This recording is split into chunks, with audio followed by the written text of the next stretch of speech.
Hello, पायल स्टोरीजमध्ये तुमचं स्वागत आहे. चला तर आपली आजची स्टोरी नक्की बघूया. आपल्या स्टोरीचं नाव आहे आई. पहाटचे 5 वाजले होते. सगळं गाव अजून शांत झोपलं होतं, पण एका छोट्याशा घरात स्वयंपाकघरातून भांड्याचा हलका आवाज येत होता. ती आई होती. डोळे पूर्ण उघडतही नव्हते तिचे, पण हात मात्र गुंतले होते.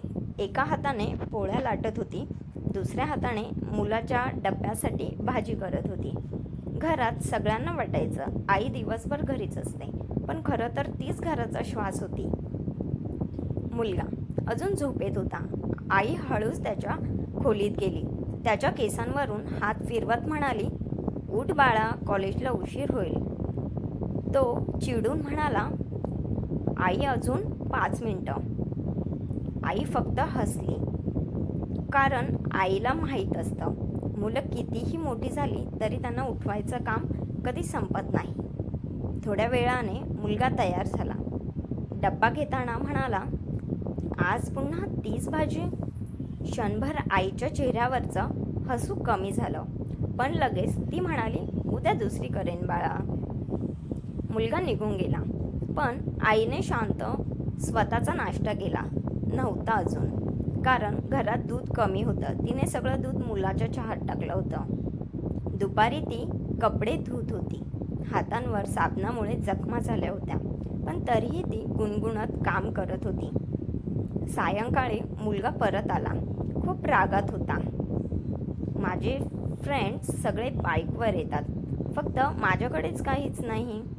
तुम्ही माझ्यासाठी केलंच काय आहे?" हे ऐकून आई काही बोलली नाही, फक्त शांतपणे आत गेली. त्या रात्री मुलाला झोप येत नव्हती. तो पाणी प्यायला उठला तेव्हा त्याने पाहिलं, आई हॉलमध्ये बसली होती.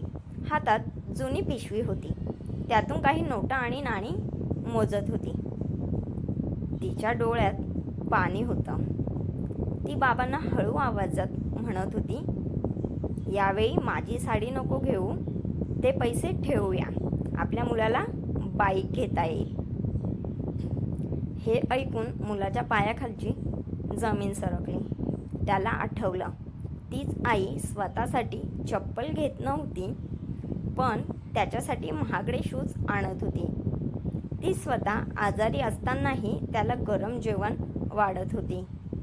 ती स्वतःचं दुःख लपवून त्याच्या चेहऱ्यावरचं हसू जपायची. मुलगा शांतपणे आईजवळ गेला, तिच्या मांडीवर डोकं ठेवलं आणि रडत म्हणाला, "आई, माझ्यासाठी इतकं सगळं का करतेस ग?" आईने त्याच्या डोक्यावरून हात फिरवला आणि फक्त एवढंच म्हणाली, "कारण तू माझं जग आहेस बाळा." त्या दिवशी मुलाला समजलं, आईचं प्रेम कधी शब्दात दिसत नाही, ते तिच्या थकलेल्या हातात, अपूर्ण झोपेत आणि स्वतःच्या इच्छा मारून मुलांच्या स्वप्नांसाठी जगण्यात दिसतं. अशा प्रकारे आपली आजची स्टोरी संपलेली आहे. Thank you for watching.